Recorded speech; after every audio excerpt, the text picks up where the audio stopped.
salve galera, uma boa tarde para vocês. Está começando ao vivaço aqui na tela da TV Câmara de São José dos Campos, canal 12.3 em TV aberta, além do canal 7 da NET e 9 da Vivo TV. Estamos também na internet em câmarasjc.sp.gov.br e também no youtube.com/câmarasjc. Eu sou Vieira Júnior, vou com vocês nesta terça-feira até as 3 da tarde, trazendo as principais informações do esporte aqui da nossa cidade. Aqui comigo ele, o jornalista, o repórter esportivo, torcedor da Argentina e do Marrocos também, o nosso querido Bruno Castilho. Tudo bem, Brunão? Boa tarde. Boa tarde, Vieira. Boa tarde a você aí de casa. É, como sempre, um prazer inenarrável estar aqui em mais uma Hora do Esporte. E apesar das minhas férias terem sido na Argentina, não torci para a Argentina ontem, mas parabéns para quem é argentino e parabéns para o Messi também. Foi boa, a final foi boa demais, não foi? Foi a melhor final aí da história das Copas. Talvez a de 58, a gente não viu a de 58, né? Mas pelos dados, pela forma como foi, Pelé, 17 anos, aquele golaço que o Pelé fez, de repente pode ser equiparado. Mas das que a gente viu, da que a maioria, pelo menos da nossa idade aí viu, sem dúvida alguma, foi a melhor Copa. Mas vamos parar de falar de Copa, porque é o seguinte, olha só, aqui com a gente também, o nosso querido Luiz Fernando, o nosso tradutor de Libras, santista apaixonado, vai ser papai, o homem é um coelho, hein? Diz aí, Luiz, aquele soquinho maroto. Aí, opa, calma aí, achei. Beleza, grande Luiz, gente da melhor qualidade. Olha só, a gente começa, sobe TP, a gente começa com o nosso Hora do Esporte. Vamos, Vanessa! A gente começa a Hora do Esporte de hoje falando sobre a Águia do Vale, São José Esporte Clube, que se prepara para a disputa da Série A3. Já tem 24 jogadores contratados. E olha, deve chegar mais por aí, hein? Um dos responsáveis por buscar atletas para o nosso São José é o nosso convidado de hoje, o executivo de futebol da equipe da Águia, o Lucas Brando, está com a gente. Tudo bem, Lucas? Tudo bem. Boa tarde. Boa tarde. Obrigado pela sua presença aqui no Hora do Esporte. A gente que agradece pelo espaço, pela oportunidade de estar falando de futebol num momento tão bacana, não só do São José Esporte Clube, mas que o futebol está vivendo aí com o final da Copa, né, no último domingo. Para mim, um dos melhores jogos de todos os tempos, né, então é um momento bacana, é um privilégio. Fico lisonjeado de estar aqui com vocês numa semana tão importante. Você torceu para quem? Para a França ou para a Argentina? Eu torci para a Argentina porque acredito que ambas as seleções mereciam, né? É uma Copa que pelo menos aí duas seleções mereciam esse título. Só que o Messi, né, o maestro do futebol, muito provavelmente é a última Copa dele, né? Nós temos do outro lado o Mbappé, que tem tudo para atingir aí todos os recordes possíveis e tem aí mais pelo menos 3 Copas, né, para atingir feitos. Então o futebol sul-americano, sobretudo, merecia esse espaço, merecia esse momento aí. O Mbappé, 120 minutos de jogo, e o Mbappé correndo como se tivesse começado o jogo, né? O homem tem uma saúde, né? Impressionante, não só, né, a capacidade física e técnica, mas também a personalidade. É um menino de 23 anos que tem uma frieza que muitos jogadores veteranos não têm. Agora, Lucas, para a gente começar agora, voltando aqui para o assunto do nosso São José, primeiro eu queria que você falasse um pouquinho. Você é um rapaz jovem, 27 anos, executivo de futebol, o nome é garboso, a gente pode dizer assim. E como é que você começou aí nessa área do futebol? Parece que você é um ex-jogador, encerrou a carreira precocemente e já foi para os bastidores, para o extracampo. Isso, né? Eu nem me considero um ex-jogador, eu me considero um ex-teimoso, né? Porque eu parei muito cedo, com 17 anos, né? Eu era goleiro e goleiro é muita questão da estatura, né? Então assim que eu parei de crescer, eu percebi que realmente ia ser muito difícil eu conseguir seguir a carreira, né, na posição. Eu já direcionei meus estudos, meus esforços para essa área esportiva, né? Que eu nunca me vi fora do futebol, né? Fora do futebol, eu não sabia trocar uma lâmpada na época, então desde então já comecei a procurar cursos, estágios, comecei a frequentar aí a rotina, o cotidiano de clubes para que eu pudesse estar exercendo essa função, né? Eu vi muita coisa bacana, né? Tive muitos diretores bons, outros nem tanto, então eu sempre me inspirei nos bons e sempre repudiei os ruins, né? E quis fazer o contrário deles. Então é uma área que eu gosto bastante, que realmente movimenta aí o cenário do futebol. Brunão? Você falou dessa sua curta carreira, eu acho que para o posto que você ocupa hoje, talvez a carreira de jogador não tenha nem sido tenha tanto peso agora, né? Mas esses estágios que você fez a partir dessa sua decisão de parar de jogar futebol, quais foram as suas principais experiências, né, depois de você ter decidido parar de jogar futebol, enfim, interromper sua carreira, e quais foram suas experiências para você chegar no que é hoje né, dos títulos que você tem como gestor ou como gerente de futebol? Eu acredito que quando a gente é jogador, a gente não consegue enxergar o outro lado, a gente não consegue ver, né, o que a administração do clube vê. Quando a gente está do outro lado, a gente enxerga outras coisas, né? Então acho que essa mescla aí, esse equilíbrio é predominante aí para o êxito. E eu acredito que realmente, eu concordo com você, foi muito pouco tempo, numa imaturidade ainda, na idade baixa, né? Porém, algumas coisas, mesmo que em menor quantidade, tem um grande peso, né? Eu sei o que é ficar alojado, eu sei o que é ficar longe da família, né? Eu sei o que o jogador pensa, às vezes, quando é um treino físico. Então, essa pequena experiência, por menor que seja, ela deu uma base para que eu conseguisse lidar com algumas situações do dia a dia com mais facilidade, né? E, querendo ou não, foi meu cartão de visita para que eu pudesse adentrar o futebol, estar dentro do cenário, conhecer pessoas, né? Talvez sem isso seria um pouquinho mais difícil, né? Então, eu considero aí como uma experiência de vida muito bacana, ter tentado ser um jogador e hoje está podendo auxiliar garotos, né, com uma informação correta, com uma formação de qualidade, com um tratamento profissional a tentar realizar esse sonho que eu não consegui realizar. Ô Lucas, agora como é que você avalia esse início de trabalho aqui no São José? A gente sabe que todos os times estão nesse momento de busca de jogadores, busca de elenco, né? A maioria já está com isso, o São José é a prova disso, mas aquele trabalho que começou antes lá, busca de treinador, busca de jogadores, adequar o financeiro do clube com a ideia que vocês pretendem para jogadores, enfim, como é que você avalia esse início? É um trabalho árduo, é um primeiro passo, é um clube que praticamente se torna um clube novo com a chegada da SAF, né, que herda muita responsabilidade e realmente é um começo, né? Então, o trabalho começa desde a aprovação do orçamento, desde a elaboração aí de um projeto esportivo, de um plano diretor. Então, foi um trabalho muito árduo e é árduo, né? Nós sabemos que realmente a Série A3 nunca foi um campeonato fácil, nunca vai ser. É um campeonato cuja a imprevisibilidade é muito alta, né? E o nosso papel como gestores é basicamente aí diminuir essa imprevisibilidade aí que o futebol causa aí nos trabalhos. Então a gente teve um trabalho muito árduo na escolha do treinador, né? E não só do treinador, mas da comissão técnica, dos profissionais que vão estar aí envolvidos no processo. Então a gente fez aí diversas entrevistas, né? Entrevistamos aí mais de 13 treinadores, né? Entre negativas imediatas, entre propostas maiores de outros clubes. A gente fez aí diversas entrevistas, ligamos para pelo menos 10 pessoas que já tenham trabalhado com cada um desses treinadores, né? Entendemos aí qual que é o modelo de jogo, o que acontece dentro de campo, né, no trabalho de cada um desses treinadores, que a gente muitas vezes olha o resultado, olha o currículo, onde passou, o que ganhou, mas é importante a gente saber o como ganhou, né, que a gente quer um trabalho a longo prazo, não que em maio, independente do resultado, a Série A3 aí acabar o projeto, esperar outro ano para começar do zero, a gente não quer isso. Então a gente chegou no nome aí do treinador do Max Sandri, consequentemente junto com ele fizemos o mesmo processo com os demais membros da comissão técnica, com o elenco. Então foi um trabalho árduo e aí o trabalho começa de verdade depois que todo mundo se apresenta para trabalhar, né, que é realmente aí essa parte operacional. Nós entendemos aí que a Série A3 existe equipes que têm uma ligeira vantagem em relação a nós respeitamos isso, e é justamente esse respeito para com os adversários que vai fazer com que a gente aí alce bons voos aí na Série A3. Temos o Marília, o Desportivo Brasil, o São Bernardo, que jogaram a Copa Paulista, né? Então mantiveram a base da última 3, renovaram com os atletas que foram bem, contrataram bastante os destaques dos outros times da Série A3 e aí fizeram a Copa Paulista. Então são equipes que já têm 2 competições aí nas costas, que puderam escolher os jogadores ali que se destacaram ali na parada para a Copa Paulista. E também já são equipes com processo consolidado, com centro de treinamento. Então a gente entende que eles possuem uma ligeira vantagem. Então a gente tem que buscar igualar, reverter essa vantagem dele em outras coisas que nós não temos como competir, né? Então, uma dessas coisas a gente acredita que a escolha do treinador é o processo do dia a dia, é o processo de montagem de elenco que a gente busca, né, utilizar para equilibrar essa diferença entre as equipes. Perfeito, Brunão. Você falou da escolha do treinador, de todo esse processo, né? Que para muitas pessoas acho que é até novidade, né? Essa questão da entrevista, né? Enfim, de todo um processo seletivo mesmo, né, de treinador. Para quem o nome do Max Sandri não é um nome muito conhecido, talvez por quem acompanhe mais o futebol de perto, né? O que você pode dizer para o torcedor da Águia que talvez não conheça o trabalho do Max Sandri, enfim, o que você pode dizer para apresentar mesmo o técnico do São José?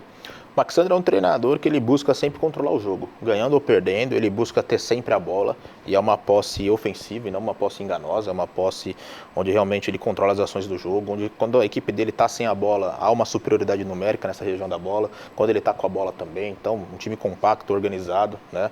Onde os atletas aí têm uma boa relação com a bola. Onde a bola não é um problema e a equipe é protagonista mesmo quando ela não vence o jogo. Eu acredito que isso é compatível com a história e com a tradição de São José, com a grandeza de São José.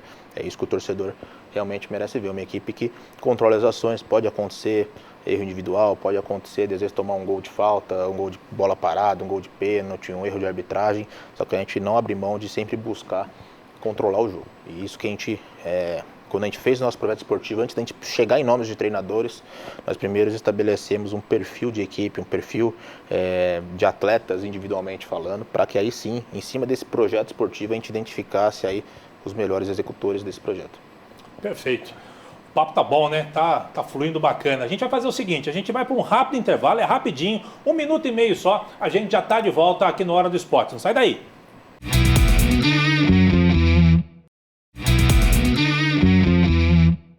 Muito bem, estamos de volta com a Hora do Esporte aqui na tela da TV Câmara de São José dos Campos e a gente continua conversando com o executivo de futebol da equipe do São José, o Lucas Brando. Lucas, vamos falar agora de contratações. São José apresentou 24 nomes, está um elenco bem mesclado, alguns jogadores mais novos, outros mais experientes, jogadores com acesso, jogadores com passagens por clubes de renome. Só me parece, nesse momento, até me corrija se eu estiver errado, por setores, talvez o ataque que está faltando mais peças, mas eu tenho certeza que deve ter gente engatilhada. Enquanto isso, Piteco, vai soltando aí pra gente os novos contratados do São José, os 24, e o Lucas vai comentando sobre isso. A gente tá vendo aí os goleiros, os 3 goleiros já anunciados pelo São José. Queria que você falasse de um modo geral desses jogadores contratados, Lucas. Bom, nós buscamos dentro do nosso planejamento esportivo ter aí 3 goleiros com perfil pré-estabelecido, né? Então aí nós temos um goleiro destruidor, que é realmente um goleiro aí que consegue interceptar os ataques adversários.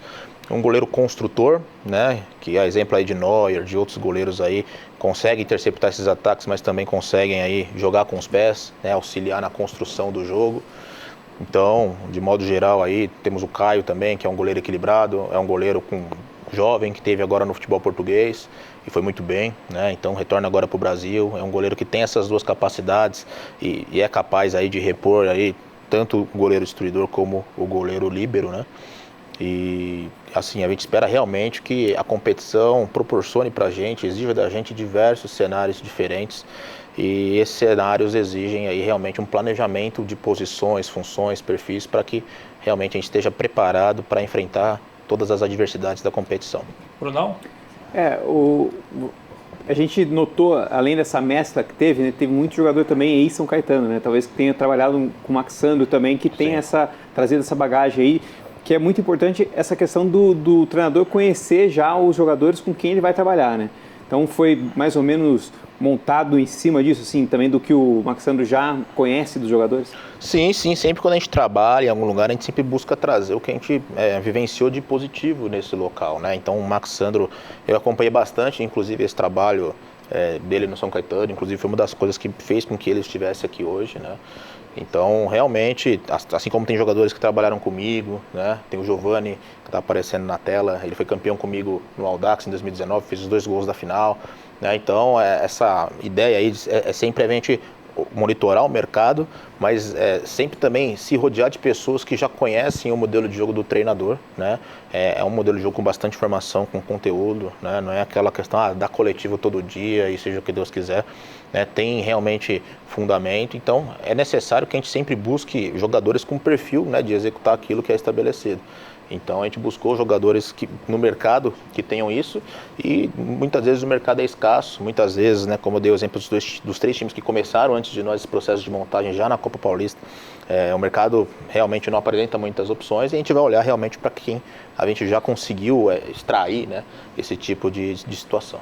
E vocês já conseguem fazer um comparativo do que vocês já conseguiram montar e saber do que os outros estão montando também, não? Sim, diariamente eu atualizo até nos grupos aí da comissão um monitoramento de mercado com todas as equipes da competição.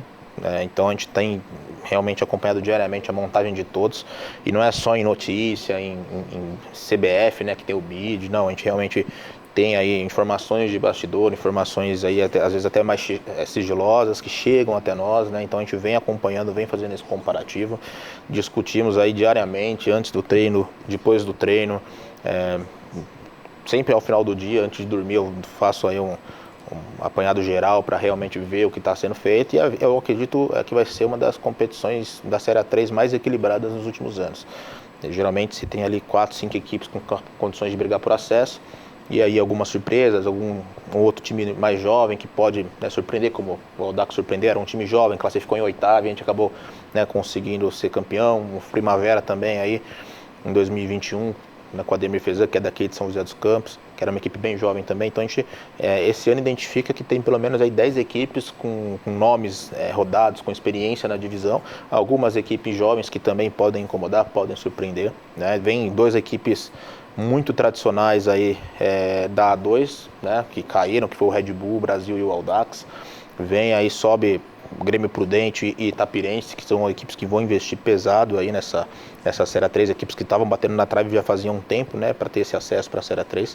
Então vai ser uma competição um nível muito parecido, onde muito provavelmente assim, o líder vai jogar contra o Lanterna e não vai ser uma diferença assim de jogo assim muito grande. Então a gente espera isso e está realmente buscando aí o encaixe, né, os melhores executores da ideia de jogo, que a gente acredita que vai ser o grande diferencial do processo. Agora, Lucas, a gente só tem mais 3 minutos. Eu falei no início que a gente, o São José, tinha 24 nomes certos, mas na verdade ontem à noite, segunda-feira à noite, vocês anunciaram mais 3 nomes que já vinham treinando com a equipe. O Piteco vai colocar pra gente aqui, coloca pra gente os novos contratados da equipe do São José. Pode colocar em tela cheia, Piteco. Caio César, zagueiro, o Fernando Dias, zagueiro, e também o centroavante, o Rafael Tanque, que já enfrentou o São José várias vezes. Queria que você falasse principalmente do Tanque, vem chegando aí, é um fazedor de gols, 30 anos, é um cara experiente, né? Com certeza, tem diversas experiências aí, até em nível maior, Série C, pelo Volta Redonda, pelo Remo também. É um jogador que foi o vice-artilheiro da competição no ano passado, então a gente acredita muito que realmente ele vai entregar aquilo que a gente determinou, né, que a gente acredita, até porque a bola vai chegar nele.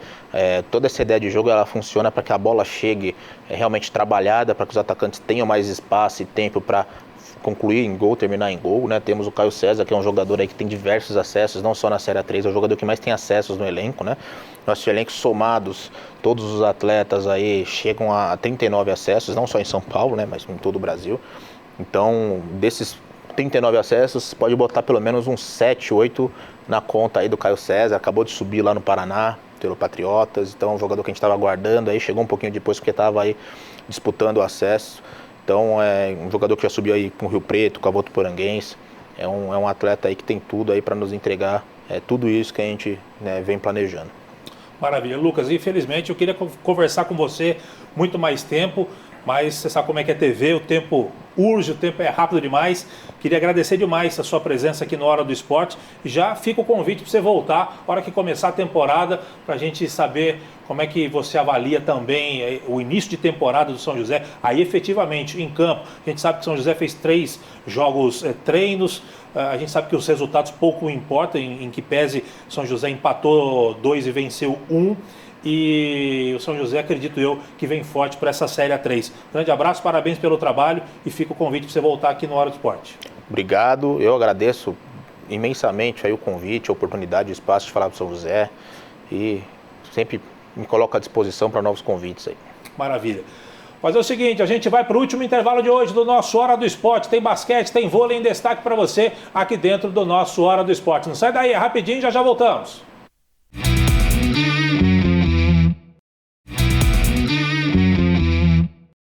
Muito bem, estamos de volta aqui com a Hora do Esporte, agora para falar de vôlei, porque, Brunão, na última sexta-feira o Farmaconde Vôlei São José recebeu o Minas na Arena Farmaconde e fez uma bela apresentação. Venceu os mineiros por 3-0, com parciais de 25-17, 25-23, 25-22 e fez o São José subir uma posição na tabela de classificação, onde agora aparece na 7ª posição da Superliga, Brunão.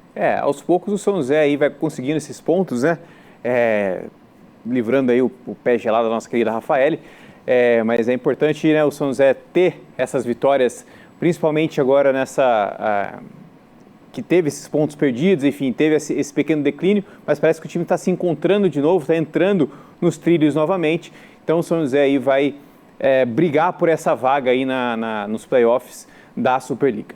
O São José não tem nada a ver com isso, afinal de contas o São José fez aquilo que se esperava dele, mas o Minas vem numa decadente, né? Vem numa descendente aí, e o São José fez uma grande partida. Você vê pelas parciais, 25-17, por exemplo, no primeiro set, não passou nenhum susto na partida, em que pese teve um set ali 25-23, mas foi bem demais, né? O São José, como um todo, vem mostrando evolução e aos pouquinhos subindo na tabela, né, Brunão? O que mostra também que o time do São José é forte também, né? Não é só esse declínio do Minas, né? Mas aproveitando aí que o São José está de novo nessa ascendente, né? Começou muito bem o campeonato, teve seu momento de baixa, agora volta de novo a essa ascensão, né? A reencontrar as vitórias, o que é muito importante para o time, né? Para as pretensões do time, para os próximos jogos e para o decorrer do campeonato.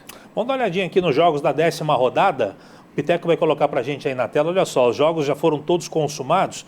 Guarulhos venceu o Araguari de Minas Gerais 3-0. Brasília venceu nada. O Brasília perdeu em casa para o Suzano 3-0. São José 3-0 no Minas. O Cruzeiro 3-0 para cima do Césio. O América 3-0 para cima da Rede Cuca, o próximo adversário do São José. E o Campinas foi o único que venceu por 3-1. Perdeu um setzinho para o Blumenau, 3-1 Campinas. O jogo foi realizado ontem. Vamos ver a classificação da Superliga, o que está mostrando? Cruzeiro líder, 25 pontos em 10 jogos. Na sequência, Campinas, SESI, o Minas, quarto colocado, Minas, que chegou a liderar a Superliga aí. Suzano, Guarulhos, olha o São José, já aparece na 7ª posição com 15 pontos. E olha só, se não tivesse perdido aqueles 5 pontos, estaria aqui, ó, brigando com o SESI na 3ª posição. Olha a importância, né, daquela perda de pontos, o São José perdendo 5 pontos na competição, segundo a federação, por escalar os internacionais errado, né? O Robert Tati e o Michael Sanches, o estoniano e o cubano da equipe do São José. Fora da zona de classificação, Araguari, América, Brasília, Rede Cuca, que é o próximo adversário do São José. Jogo marcado já para amanhã, quarta-feira, jogo às 19 horas, lá em Fortaleza, no Paulo Sarazate, ginásio bonito lá em Fortaleza. São José e Rede Cuca e São José, Brunão. Tem um desgaste da viagem aí, né, que apesar de ser avião, né, mas tem um certo desgaste aí, principalmente para quem é mais alto, né, ficar nas poltronas estreitas do avião, demora um pouquinho, enfim, é um pouco desgastante, mas vendo a tabela, né, a Rede Cuca acho que não ganhou nenhum jogo ainda, então São José tem tudo para voltar aí com a vitória para São José dos Campos. Maravilha, vamos torcer por mais uma vitória do São José. A tendência é a vitória do São José para tentar subir, tentar recuperar aqueles pontos perdidos. Em que pese perdeu alguns pontos na quadra mesmo, alguns pontos que a gente imaginava não perder, mas agora tem que fazer valer a superioridade que tem o São José em relação a algumas equipes. A Rede Cuca é uma equipe mais fraca, então o São José tem que chegar lá e fazer o dever fora de casa, neste caso, vencendo pela última rodada desta primeira fase, o primeiro turno da Superliga Masculina de Vôlei. Lembrando, amanhã o jogo 19 horas, ginásio Paulo Sarazate, lá em Fortaleza, tá certo? Brunão, mudando de assunto, vamos falar de basquetebol, porque hoje, pela 13ª rodada do NBB 15, o time do técnico Sebastião Figueiredo encara o Paulistano, fora de casa, no ginásio Antônio Prado Júnior, às 7 da noite, em busca da reabilitação, já que vem de 3 derrotas consecutivas para Brasília, Flamengo e a última, você sabe, para o Pinheiros, quando perdeu por 98-90, Brunão. O São José tem que vencer aí, né, fazer como o time de vôlei está fazendo, né, reencontrar o caminho das vitórias. O São José, se perder esse jogo aí, pode engrenar uma sequência muito ruim de vitórias, já que os outros 2 jogos também são pedreiras, né? Não tem jogo fácil, mas essa sequência aí próxima que vai ter para o São José vai ser bem complicada. Então, para dar uma amenizada nas coisas, o São José tem que ganhar hoje em casa. Hoje não. Hoje jogando em casa no Lineu de Moura. Verdade, jogo importante para o São José, a vitória seria interessante. O jogo é fora de casa, Bruno, é lá no Antônio Prado Júnior. Sim. Antônio Prado Júnior, o ginásio... Que dificulta um pouquinho mais a situação também. Né? Dificulta. Lá o ginásio é apertadinho, ele é meio acanhado, o ginásio... Você já foi lá no Antônio Prado Júnior? Não, nunca foi. O ginásio Antônio Prado Júnior, ele é meio acanhado. E outra, é a casa do Pinheiros, né? Casa do Paulistano, perdão. Então, assim, é um jogo complicado realmente para o São José, mas é um jogo que dá para vencer. É um jogo pau a pau ali, os elencos se equivalem, é um jogo que dá para vencer, sim. E você falou da sequência que tem o São José pela frente. Na quinta-feira, o São José enfrenta o São Paulo fora de casa, lá no ginásio do Morumbi. O jogo também é pau a pau, mas como joga fora de casa, aí a tendência é que o São Paulo acabe, né, por conhecer o terreno. Uma vantagem um pouquinho maior, né? Exatamente, embora as equipes se equivalem, mas o fato de jogar em casa lá realmente facilita um pouco para o mandante. Depois o São José pega o Franca em casa, Franca líder, invicto do NBB, ou seja, um adversário mais do que complicado. E detalhe que esse jogo é 27 de dezembro. O cara vai passar o Natal natural, vai passar a se reunir com a família, malemar, não vai poder comer muito, não vai poder extravasar, né? Porque é natural a gente comer um pouco mais no Natal, isso faz parte. Mas o jogador tem que se controlar, porque já no dia 27 tem jogo. E no dia 29, o São José recebe o Rio Claro. O Rio Claro está lá embaixo na tabela de classificação. Aí é um jogo para vencer caso venham derrotas. Ou seja, vitória hoje contra o Paulistano é mais do que importante. Jogo contra o Franca realmente é muito difícil. É impossível vencer? Não é impossível, mas é um jogo realmente complicado. E aí depois pega o Rio Claro, esse sim tem que vencer. Não pode perder ponto para o Rio Claro, uma equipe que está lá embaixo, né, Brunão?